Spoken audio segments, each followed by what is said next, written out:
Hello friends, CKD stock market news channel के अंदर आप सभी का स्वागत करता हूं। चैनल पर पहली बार विजिट कर रहे हैं तो चैनल को सब्सक्राइब कीजिएगा। पिक्स ट्रांसमिशन लिमिटेड की बात करूंगा।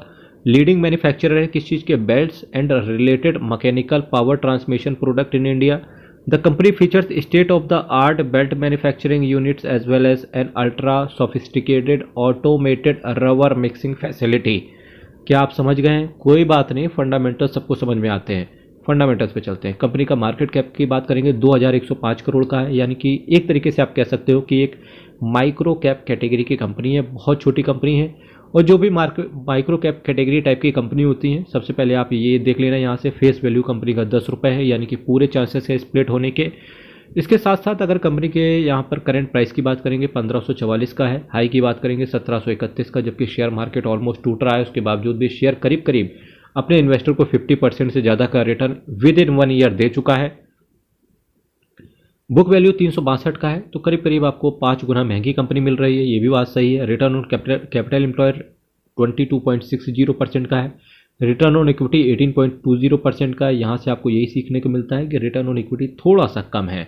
इसके साथ साथ अगर मैं कंपनी के पीयर कंपेटिटर की बात करूँगा तो देखिएगा, Tinna rubber, PIX transmission, GRP, Intel conveyors, Harrison, Malayalam, Indag rubber, Elgi rubber जैसी कुछ कंपनियां इसके पीयर कंपेटिटर बनते हैं। वही अगर कंपनी के सेल्स की बात करेंगे तो जून क्वार्टर में सेल देखिए करीब करीब बराबर रही, 129 करोड़ से 129 करोड़। और यही नेट प्रॉफिट की बात करेंगे 24 करोड़ से 27 करोड़ का, 3 करोड़ का नेट प्रॉफिट बढ़ते हुए देखने को मिला। ईपीएस की बात करेंगे 17.93 पर शेयर के ईपीएस से 20.15। सबसे अच्छी बात है कि 20 का ईपीएस कंपनी लेकर के चल रहा है।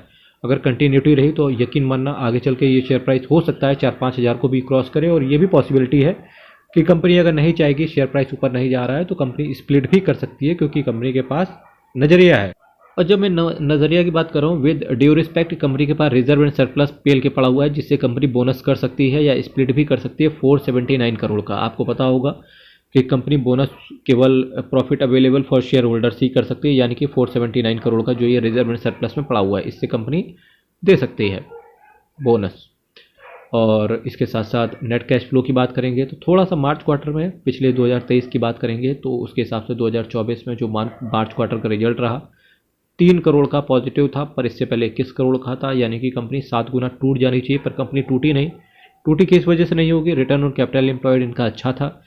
साथ ही साथ कंपनी के ऊपर कर्जा बहुत कम है, ठीक है, तो इस वजह से कंपनी का शेयर टिका हुआ है। डेटर डेज की बात करेंगे 81 दिन के हैं।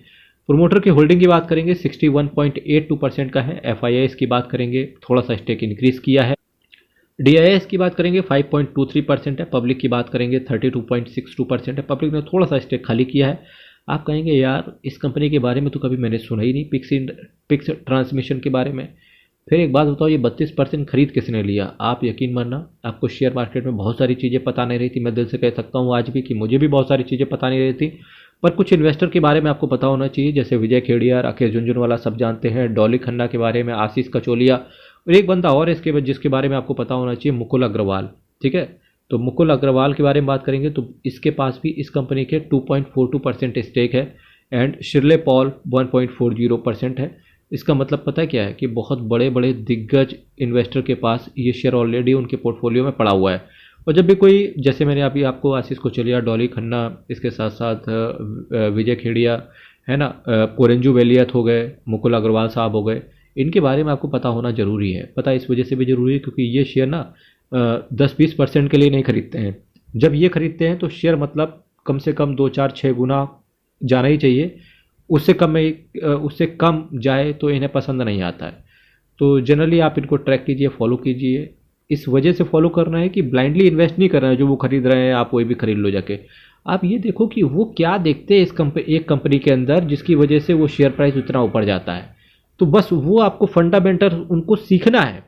एक्चुअली ड्राइविंग सीट पे बैठ के आपको ही कार ड्राइव करनी है, लेकिन सामने वाले से सीख जरूर लो कि how to drive a car. ये चीज़ आप ध्यान रखना। बाकी शेयर मार्केट कल की अपेक्षा, परसों की अपेक्षा बात करें या कल की अपेक्षा बात करें तो शेयर मार्केट पॉजिटिव ही रहा है, वापस से ऊपर स्टार्ट हो गया। कल के सुबह की बात करेंगे, करीब करीब लोगों का पोर्टफोलियो 3-4 हज़ार रुपये नीचे होगा। शाम होते होते पॉजिटिव हो गया। और उसमें CDSL की बात करेंगे, बहुत सारे शेयर थे, बहुत तगड़ा रिटर्न बना के दे गए। बाकी म्यूचुअल फंड वाले तो कल पॉजिटिव ही रहे होंगे, मिड कैप स्मॉल कैप। बाकी आज तो शेयर मार्केट चल ही रहा है। चैनल को सब्सक्राइब कीजिएगा। आज आगे की अधिक जानकारी शाम वाले चैनल में आपको मिल जाएगी। चैनल को सब्सक्राइब करना है। हर हर महादेव, अयप्पा शरणम, हरि शरणम। बहुत अच्छे से इन्वेस्ट करो, सोच समझ के इन्वेस्ट करो। शेयर मार्केट से डरना नहीं है। लॉन्ग टर्म में अगर बने रहोगे तो कुछ ना कुछ यहाँ से लेके जाओगे, गारंटी है। चैनल को सब्सक्राइब कीजिएगा। हर हर महादेव, अयप्पा शरणम, हरि शरणम। बहुत बहुत धन्यवाद। बाकी गारंटी इस चीज़ की है कि कुछ ना कुछ बना के ले जा पाओगे। गारंटी इस चीज़ की नहीं है कि मेरे भाई कि आप कोई भी शेयर खरीद लो, कोई भी म्यूचुअल फंड खरीद लो। कोई गारंटी शेयर मार्केट में नहीं होती है। किसी भी म्यूचुअल फंड में, किसी भी शेयर में इन्वेस्ट करने से पहले एक बार अपने फाइनेंशियल एडवाइजर से ज़रूर संपर्क करना। बहुत बहुत धन्यवाद।